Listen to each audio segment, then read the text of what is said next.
Hi guys, welcome to our channel Telugu audio stories with Maithri. నా channel ని తప్పకుండా subscribe చేసుకోండి. తప్పకుండా లైక్ చేయండి, షేర్ చేయండి అండ్ హైప్ ఇవ్వండి. నా ఇచ్చేసరికి పార్ట్ 115. ఇక లేట్ చేయకుండా స్టోరీలకి వెళ్ళిపోదాం. మరి ఇంకే, నీ దగ్గర కూడా సమాధానం లేదు, వెళ్ళి టిఫిన్ చెయ్యి అంటుంది వసుంధరాదేవి సంతోషంగా ఈషికాని చూస్తూ.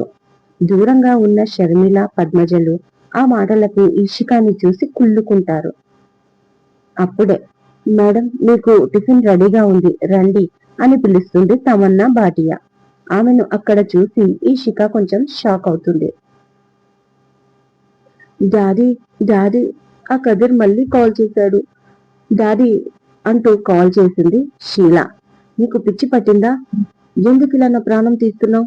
చచ్చినవాడు నీకు ఫోన్ ఎలా చేస్తాడు? ఒకసారి చెప్తే అర్థం చేసుకోవా? ఇంకెన్నిసార్లు చెప్పాలి నీకు? నీ వల్లే ఈ ప్రాబ్లమ్స్ అన్ని నాకు. సుపారీ ఇచ్చిన ఆ సులేమాన్ పవర్ గార్డ్ కూడా కాల్ చేసి నన్ను టార్చర్ చేస్తున్నాడు. నేను వాడికి సుపారీ ఇస్తే వాడు ఇప్పుడు నిన్నే చంపుతా అంటున్నాడు. అక్కడ వాడిని మేనేజ్ చేయలేక, ఇంట్లో నిన్ను మేనేజ్ చేయలేక, ఇటు పోలీస్ స్టేషన్ చుట్టూ అంటూ ఆగిపోయాడు సోమేష్. ఎందుకంటే ఆల్రెడీ 2 hours గా అతను పోలీస్ అండర్ లోనే ఉన్నాడు. ఇంట్రాగేషన్ అని పిలిచారు అతన్ని. అతని ముందు ఆల్రెడీ 2 ఆఫీసర్స్ కూడా ఉన్నారు. మామూలుగా ఇంట్రాగేషన్ టైంలో ఫోన్ అలో చెయ్యరు. బట్ అప్పుడే బ్రేక్ తీసుకోవడంతో నాన్ స్టాప్ గా తన కూతురి నుంచి ఫోన్లు రావడం లేడీ కానిస్టేబుల్ తెచ్చి అప్పుడే ఇచ్చింది. అది తీసుకొని కాస్త ఇబ్బందిగానే ఫేస్ పెట్టుకున్నాడు. మరో 4 సార్లు ఫోన్ రావడంతో కాఫీ తాగుతూ రిలాక్స్ అవుతున్న ఆఫీసర్స్, మీ పాప చేసింది కదా, లిఫ్ట్ చేయండి, మాకేం ప్రాబ్లం లేదు అని పర్మిషన్ ఇచ్చారు. దాంతో అతను కూడా వాళ్ళ ప్రశ్నలకు జవాబు ఇచ్చి అప్పటి వరకు అలసిపోయి నెక్స్ట్ కాల్ లిఫ్ట్ చేయగానే షీల ఇలా మాట్లాడడంతో ఇక చికాకు ముంచుకొచ్చి ఒక్కసారిగా బర్న్ అయ్యాడు. ఆఫీసర్లు ముఖం చూసుకొని ఒక క్షణంలో పాప మన ప్రాబ్లం ని సాల్వ్ చేసింది అంటూ సోమేష్ ని చూసి చిన్నగా నవ్వారు. ఇక నెక్స్ట్ ఏం జరుగుతుందో సోమేష్ కి తెలియలేదు. Wow, what a present surprise! నువ్వేంటి ఇక్కడ? అలాగే పరమానందం కూడా ఉన్నాడు, ఏంటిది అని అడిగింది ఆశ్చర్యంగా ఈషిక దీపికాని. దానికి ఆమె నవ్వుతూ, మీరు రండి, ముందు టిఫిన్ చేద్దురు కాని అంటూ డైనింగ్ ఏరియాకు తీసుకెళ్ళింది. కొత్తగా ఎందుకు మాట్లాడుతున్నావు దీపిక అని కళ్ళు పెద్దవి చేస్తూ సీరియస్ గా అడిగింది ఈషిక. దానికి నవ్విన దీపిక, నువ్వు మామూలు అమ్మాయివి, సారీ, మీరు ఒక నార్మల్ మిడిల్ క్లాస్ అమ్మాయివి అనుకున్నాను. కానీ దేశంలోనే గొప్ప బిజినెస్ కుటుంబానికి చెందిన కోడలివి అని నాకు అప్పుడు తెలీదు. అసలు నైట్ పార్టీలో మిమ్మల్ని చూసి ఇన్ని రోజులు నేను ఫ్రీగా మూవ్ అయ్యింది నీతోనా అనుకున్నాను తెలుసా అనగానే, షటప్, మళ్ళీ ఇంకొకసారి మీరు మిమ్మల్ని అని నువ్వు నాతో మాట్లాడితే ఊరుకోను. నువ్వు నా ఫ్రెండ్వి. ఆ ఆఫీస్ లో అంతమంది ఉండగా నేను నీతోనే ఎందుకు స్నేహం చేశానో తెలుసా? నన్ను చూడగానే నా దగ్గరికి వచ్చి కొత్త అనే భేదం లేకుండా ఫ్రీగా పలకరించావు చూడు, అది నాకు బాగా నచ్చింది నీలో. అలాగే నాకు బాస్ వైపు నుంచి కూడా ప్రాబ్లం వస్తే ఓదార్పుగా తోచిన సలహా ఇస్తూ నాకు నీ షోల్డర్ ని ఇచ్చావు. ఆ సిచ్యువేషన్ ని, అలాగే నిన్ను అంత ఈజీగా నేను మర్చిపోలేను దీపిక. ఇప్పుడు 1 year నుంచి నేను ఈ ఇంట్లో ఉంటున్నాను తప్ప, అంతకు ముందు నేను కూడా నీలాగే ఒక మిడిల్ క్లాస్ ఫ్యామిలీ నుంచి, ఇంకా చెప్పాలి అంటే నాకు ఫ్యామిలీ కూడా పెద్దగా లేదు. నేను నా తమ్ముడు అంతే. అనుకోని పరిస్థితులలో ఆయన భార్యగా మారి ఈ ఇంటికి కోడలిగా వచ్చాను. ప్రస్తుతానికైతే ఆయన భార్యగా నేను హ్యాపీగా ఉన్నాను. ఇక చెప్పేది ఏంటంటే, ఇది వరకు నువ్వు నాతో ఎలా ఉండేదానివో ఇప్పుడు కూడా నువ్వు నాతో అలాగే ఉండు దీపిక. ఈ రెస్పెక్ట్ ఇవన్నీ నాకు వద్దు అంటుంది ఈషిక. దానికి దీపిక నవ్వుతూ, సరే, దాని గురించి మనం తర్వాత మాట్లాడుకుందాం, ముందు నువ్వు తిను అంటుంది. నువ్వు తిన్నావా అని ఈషిక అడిగితే, నా టిఫిన్ ఎప్పుడో కంప్లీట్ అయ్యింది అంది దీపిక. ఇక ఈషిక టిఫిన్ కంప్లీట్ చేసి మళ్ళీ దీపికని తీసుకొని తన ఫ్లోర్ కు వెళ్తుంది. ఇప్పుడు చెప్పు, అసలు మీరేంటి సడన్ గా ఇక్కడ? మళ్ళీ అడిగింది ఇషిక. బుజ్జి గారు రప్పించారు హైదరాబాద్ కి మమ్మల్ని. అనురాధ మేడం ఆర్డర్ మేరకు నువ్వు ఇక్కడికి వచ్చాక బుజ్జి గారు ఫోన్ చేసి నీ విషయంలో జరిగిందంతా చెప్పాడు. నువ్వు నీ హస్బెండ్ పైన అలిగి ఇంటి నుంచి బయటికి వచ్చేసావని అంటుంది దీపిక. ఓ, అలా చెప్పాడా? ఎటువంటి విషయాలలో బాగా కవర్ చేస్తాడు అని ఇషిక నవ్వుకొని, మరి ఈ పరమానందం ఏంటి ఇక్కడ అని అడగగానే, పనిష్మెంట్ నిన్ను ఏడిపించాడు కదా అందుకే అంటుంది దీపిక. అయ్యో, నేను కేసు పెట్టనని మేడంకి అప్పుడే చెప్పాను దీపిక. మళ్ళీ ఇదేం పనిష్మెంట్? పరమానందం తప్పు చేశాడు, కానీ ఇప్పుడు నేను లీగల్ గా ఏదైనా ప్రొసీడ్ అయితే నాకే ప్రాబ్లం. ఎందుకంటే నేను ఇప్పుడు మిఠాల్ ఫ్యామిలీ కోడల్ని. నేను ఇప్పుడు ఏ స్టెప్ తీసుకున్నా బాగా ఆలోచించి తీసుకోవాలి. లేకపోతే మా ఫ్యామిలీలో ఏం జరిగింది, ఎందుకు నేను వైజాగ్ వెళ్ళాను, అక్కడ జాబ్ లో ఎందుకు జాయిన్ అయ్యాను, ఇవన్నీ మీడియాకు తెలుస్తాయి. ఇక అప్పుడు మీడియా కూడా ఊరుకుంటుందా? 1కి 10, 10కి 100 కావలసినంత న్యూస్ ని క్రియేట్ చేసుకుంటారు. అప్పుడు మా ఫ్యామిలీకి రెప్యుటేషన్ దెబ్బతింటుంది. అందుకే నేను అతని మీద ఎలాంటి కేసు పెట్టను అని అనురాధ మేడంకి చెప్పాను. అతని వల్ల నేను చాలా బాధపడ్డాననుకో, బట్ ఆయన నా ప్రాబ్లమ్స్ అన్ని క్లియర్ చేశాడు. ఆ టైంలో ఆయన వస్తాడని కూడా నాకు తెలియదు దీపిక. కంపెనీ యానివర్సరీ రోజు నైట్ పార్టీ నుంచి నేను త్వరగా వెళ్ళిపోయాను కదా, ఆ రోజు నువ్వు నాకు కాల్ కూడా చేశావు. ఆ కాల్ నేను మాట్లాడిన తర్వాత కాసేపటికే నా పైన ఒక అటాక్ జరిగింది అంటూ మొత్తం చెప్పుకొచ్చింది ఈషిక. నాకు తెలిసిందే తర్వాత మీ బుజ్జి గారు చెప్పారు. చాలా పెద్ద గండం నుంచి బయటపడ్డావే నువ్వు. మీ ఆయన చాలా గ్రేట్. అతను నిన్ను ఎంత ప్రేమించకపోతే ఎక్కడి నుంచో కాపలా కాస్తూ మరి నిన్ను కాపాడుకున్నాడు. నిజంగా నువ్వు చాలా అదృష్టవంతురాలి ఈషిక. ఆ అదృష్టం అందరికీ ఉండదు. యు ఆర్ సో లక్కీ అంటుంది దీపిక నవ్వుతూ. థ్యాంక్ యూ, బట్ నేను నా బాస్ గాడి పైన కేసు పెట్టనప్పుడు ఈ పనిష్మెంట్ మాత్రం ఎందుకు అడిగింది దీపిక. అయ్యో, నీకు అసలు విషయం అర్థం అవ్వట్లేదు. నువ్వు కేసు పెట్టను అన్న విషయం వాడికి తెలిసాక ఇక బుద్ధిమంతుడిలాగా యాక్టింగ్ చేస్తూ నా ఆస్తి నాకు ఇవ్వు అంటూ తనని దత్తకు తీసుకున్న సంజయ్ దత్ కాళ్ళు పట్టుకొని ఏడ్చాడు. కానీ ఆ సంజయ్ దత్ మాత్రం అసలు కనికరించలేదు. అది చేసిన అనురాధ మేడం బాధపడింది. ఇక వెంటనే మేడంని బతిమాలాడు. దానికి ఆమె, అతను తప్పు చేశాడు వాస్తవమే, కానీ ఒప్పుకున్నాడు. వీలైతే అతన్ని శిక్షించాలి, కానీ అతని ఆస్తిని లాక్కోవడం తప్పు అవుతుంది అని చెప్పి, మీ ఇంట్లో వాళ్ళకి మాత్రం నీకు సెక్యూరిటీగా పెట్టాను అని చెప్పి వెళ్ళింది. మరి అతనిలో మార్పు వచ్చిందా లేదా, కరెక్ట్ గా వర్క్ చేస్తున్నాడా లేదా, ఎదుటి అమ్మాయిలకు విలువిస్తున్నాడా లేదా తెలియడానికి నన్ను అతని అసిస్టెంట్ లాగా పెట్టింది. అది విషయం అంటూ చెప్పి నవ్వింది దీపిక. ఇంత జరిగిందా నా వెనకాల? ఆ రోజు మీరు అనురాధ మేడంతో వెళ్ళిపోతే ఏంటో అనుకున్నాను. మళ్ళీ నిన్ను కలవనందుకు నేను చాలా బాధపడ్డాను. ఏదో ఒక రోజు ఆయనను తీసుకుని వైజాగ్ వద్దామనుకున్నాను. అక్కడ మాకు ఎవరూ లేరనుకో, బట్ నేను వచ్చేది కేవలం నీకోసమే దీపిక అని Ishika నవ్వగానే, thank you so much. నిజంగా మీరు చాలా మంచివారు ఈషిక. అందుకే సార్ మిమ్మల్ని అంత ఇష్టపడుతున్నాడు అని దీపిక అనగానే, ఇడియట్, ఒకసారి చెప్తే అర్థం కాదా, నువ్వు అని పిలువు కోపడుతుంది ఈషిక. దానికి నవ్వుతూ, సరేలే, ఇక పైన అలాగే పిలుస్తాను, బట్ ఎవరూ లేనప్పుడు అంటుంది దీపిక. సరే ఇష్టం, కానీ దీపు నాకు ఒక చిన్న డౌట్ అనగానే, ఏంటో చెప్పు అంది దీపిక.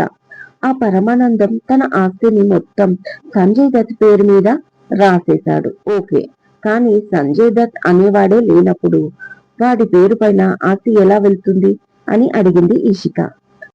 పిచ్చి ఈషిక, సంజయ్ దత్ అనేటోడు లేడు అన్న విషయం మనకి తెలుసు, కానీ ఆ పిచ్చి పరమానందంకి తెలియదు కదా అని దీపిక నవ్వుతూ కళ్ళెగిరేసింది.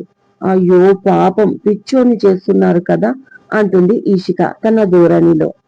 ఆ మాత్రం పనిష్మెంట్ ఇవ్వాలి. మనలాగా చాలా మంది ఎవరికి చెప్పుకోలేక తమలో తామే ఎంత బాధపడి ఉంటారు చెప్పు. అయినా వాడికి ఏం పనిష్మెంట్ చెప్పు ఇది? ఇంత మంచి ఇంట్లో ఇన్ని సౌకర్యాలతో ఉండడమే ఒక రాజసం.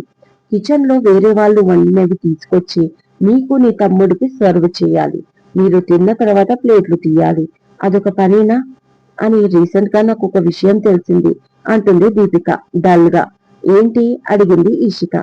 ఇక్కడ ఒక లేడీ మెయిడ్ కి సాలరీ ఎంతో తెలుసా అనగానే, ఏమో నాకు తెలీదు అంటుంది ఈషిక. మీకెలా తెలుస్తుంది? ఈ రాజమహల్ కి పట్టపు రానిది కదా అని దీపిక అనగానే ఈషిక నవ్వుతూ తన భుజంపై కొట్టింది. అబ్బా అంటూ, ఇంకో విషయం తెలుసా? ఇక్కడ ఫుడ్ ఇచ్చి ఉండడానికి షెల్టర్ ఇచ్చి మంత్లీ 50,000 ఇస్తున్నారంట సాలరీ. 20 మెంబర్స్ ఉన్నారు మీ ఇంట్లో మేట్స్. మీ ఇంట్లో వాళ్ళకంటే కూడా పని వాళ్ళే ఎక్కువ తెలుసా? పైగా 8 అవర్సే వర్క్ అంట. నాన్ స్టాప్ గా కూడా వర్క్ లేదు. రోజంతా కలిస్తే జస్ట్ 2 అవర్స్ ఉంటుందేమో, అంతే అంట. ఎంత లక్కీ కదా ఇక్కడ మేడ్ లైఫ్. మనము ఉన్నాము. వాడి కంపెనీలో 12 గంటలు పనిచేస్తే వాడిచ్చేది ముష్టి 20 నుంచి 30 వేలు. నెలంతా కష్టపడి వాడితో నానా మాటలు పడాలి. అదే ఇక్కడే పని దొరికితే బాగుండేది అని దీపిక అనగానే, నీకు పిచ్చా అని నవ్వుతుంది ఈషిక. నీకు అలాగే ఉంటుంది మేడం. అడగకుండానే యువరాజు రెక్కల గుర్రం ఎక్కకుండానే వచ్చి ఎత్తుకెళ్ళిపోయాడు కదా నిన్ను. మావి నీకు అన్ని చిన్నగానే అనిపిస్తాయి అంటూ ఆగిపోతుంది దీపిక. ఈషిక వెనక్కి చూస్తూ పైకి లేచి నిలబడింది సీరియస్ గా. నీకు పిచ్చి పట్టిందే, అందుకే ఇలా మాట్లాడుతున్నావు అంటున్న ఈషిక దీపిక పైకి ఎందుకు లేచిందో అర్థం కాక, ఎక్కడికి వెళ్తున్నావు? కూర్చో, నేను చెప్పినప్పుడే నువ్వు వర్క్ చేయాలి అంటుంది చెయ్యి పట్టుకొని ఈషిక. ఆమె వెనకాల ఉన్న పర్సన్ సైలెంట్ గా ఉండమని దీపికకు సైగ చేయడంతో దీపిక ఈషిక పక్కన ఇబ్బంది పడుతూనే మళ్ళీ కూర్చుంది. ఏమైంది సైలెంట్ గా ఉన్నావు అని ఈషిక అనగానే, ఏం లేదు, నేను వెళ్ళానా అడిగింది దీపిక. ఇప్పుడే కదా వచ్చావు, ఎందుకు అప్పుడే వెళ్ళడం అని ఈషిక అనగానే ఆమె వెనక్కి చూస్తూ, అది మీ ఆయన వస్తాడేమో అంది కంగారుగా. ఆయన వచ్చే టైం ఇది కాదులే. అయినా ఆయన వస్తే మెయిన్ డోర్ నుంచి వస్తాడు అంటూ వాళ్ళు వచ్చిన వైపు చూపించి, వెనుక నుంచి ఎందుకు వస్తాడు చెప్పు అని ఈషిక అనగానే ఒక్కసారిగా ఆమె పైన పూల వర్షం కురిసింది. అది చూసి షాక్ అయిన ఈషిక వెంటనే వెనక్కి తిరిగితే తన ఎదురుగా దేవాంశ్. అతన్ని అలాగే చూస్తూ ఉండిపోయింది ఈషిక. ఇక వాళ్ళని డిస్టర్బ్ చేయకుండా నవ్వుకుంటూ కిందికి వచ్చేసింది దీపిక. నో, నువ్వు మాట్లాడొద్దు. నువ్వేంటో నాకు చాలా లేటుగా ఇప్పుడు అర్థమైంది. నీలో ఒక మంచి అమ్మాయిని చూశాను. మమ్మీలాగా హోమ్లీగా నువ్వు నాతో ఉంటావనుకున్నాను. అక్కడికి మోడల్ గా నేను ఒక స్టేజ్ లో ఉన్నాను అంటే నీ వెనకాల ఉండి నీకు ప్రోత్సాహాన్ని ఇవ్వాలి అనుకున్నాను. కానీ అని వైభవ్ అనగానే, నా మాట విను వైభవ్ ప్లీజ్ అన్న మాట అంజలిది మధ్యలోనే ఆపేసి, లెట్ మీ ఫినిష్ అంజలి, నువ్వు ఇలాగే అంటావు కదా, లెట్ మీ ఫినిష్. నీ ఆలోచనలు నా ఆలోచనలు పూర్తిగా వేరు వేరు. నువ్వు చాలా అడ్వాన్స్ గా ఆలోచిస్తావు. నీ ఆలోచనలను నేను అందుకోలేను. సారీ, నేను ఆ స్టేజ్ లో నేను వెనకబడి ఉన్నాను అని తన చేతిని వెనక్కి పెట్టి చూపిస్తున్నాడు. ప్లీజ్ ఒక్కసారి నా మాట వినొచ్చు కదా అని అంజలి మళ్ళీ అనగానే, లెట్ మీ ఫినిష్ అంజలి, నేను మాట్లాడాక నీకు ఛాన్స్ ఇస్తాను. గివ్ మీ ఏ టైం అని చెప్తున్నాను కదా. నేను ఆల్రెడీ వెనకబడి ఉన్నాను. నీ సక్సెస్ కి నీ వెనకాల ఉండాలని అనుకున్నాను కదా, అందుకే వెనకబడిపోయాను. అండ్ వన్ మోర్ థింగ్ అంజలి, నీ లైఫ్ స్టైల్ పూర్తిగా డిఫరెంట్. ఇలాంటి అప్డేట్ అడ్వాన్స్ జనరేషన్ లో ఉన్న ఉమెన్ బి నువ్వు. నేను అస్సలు బేర్ చేయలేను నిన్ను. I can't. నా ఆలోచనలు చాలా సింపుల్ గా నేచురల్ గా ఉంటాయి. పైన మేకప్ వేసుకున్నంత ఈజీగా నేను నా లైఫ్ స్టైల్ ని మార్చుకోలేను. నాకు ఇన్స్టెంట్ సంతోషం వద్దు. అండ్ సేమ్ టైం నేను కోరుకున్నట్లుగా నువ్వు ఉండొద్దు. నేను కూడా నీకోసం మారను. ఇక ఈ గొడవలకి తగాదాలకి తావు లేకుండా మన దారి మనం చూసుకుందాం. మన దారులు వేరే, ఒకటి కాదు. నీకు కావలసినంత స్వేచ్ఛని ఇచ్చాను అనుకున్నాను, కానీ దానికి ఒక లిమిట్ ఉంటుంది. ఆ లిమిట్ ని నువ్వు క్రాస్ చేశావు. బట్ నేను చూస్తూ ఉండలేను. నాకంటూ నా ఫ్యామిలీ, నా భార్య, నా పిల్లలు ఇలా ఉండాలి అన్న ఆలోచనతో నేనున్నాను. కానీ మన ఆలోచనలు అస్సలు కలవలేదు. ఫస్ట్ టైం ఇవాళ అనుభవంలోకి వచ్చింది. నాకు ఇంతకంటే పేషెన్స్ లేదు అంజలి. ఇది వరకు చాలా సార్లు అన్నట్టున్నాను కదా, లాయర్తో మాట్లాడతాను అని. ఇక మాట్లాడతాను. డైరెక్ట్ గా కోర్టుకే వెళ్దాం. దాని గురించి కూడా నేను లాయర్ గారిని కలుస్తాను. స్టే కూల్, టెన్షన్ పడకు. నీకు కావలసిన లైఫ్ నీ ముందు ఉంది. ఎలాగైతే నీ అవసరం లేకుండా నన్ను తండ్రిని చెయ్యాలి అనుకున్నావో, నా అవసరం లేకుండా ఫ్యూచర్ లో నువ్వు కూడా తల్లివి కావచ్చు. ఎన్ని ఆప్షన్స్ ఉన్నాయి మనకి. కాలం అంతగా అడ్వాన్స్ గా మారిపోయింది అంజలి. సో భర్తగా నా అవసరం కూడా నీకు లేదు. Your independent women. దానికి నువ్వు ఎంతనో గర్వపడాలి. ఓకే అని వైభవ్ అంటూ ఉండగా అటుగా వచ్చిన పద్మజ, ఏం జరిగింది? ఎందుకు అరుస్తున్నావు వైభవ్? మళ్ళీ ఏంటి గొడవ మీ ఇద్దరికి అని అడిగింది రూమ్ లోకి వచ్చి. యా మామ్, నేను మిమ్మల్ని పిలుద్దామనుకున్నాను, అంతలో మీరే ఇక్కడికి వచ్చారు. ఒక్కసారి ఇక్కడికి రండి అంటూ దగ్గరికి పిలిచి, మమ్మీ, నా చిన్నప్పుడు టీవీలో సాంగ్స్ కి నేను సోఫాల పైన ఎగురుతూ ఉంటే వద్దురా కింద పడిపోతావు అని చెప్పేదానివి. అలాగే స్విమ్మింగ్ కి వెళ్తే వద్దు, ఎక్కువసేపు వాటర్ లో ఉంటే కోల్డ్ చేస్తుంది అని చెప్పేదానివి కదా నువ్వు. నువ్వు అన్నట్లే సోఫాలోంచి కింద పడి ఏడ్చేవాణ్ణి.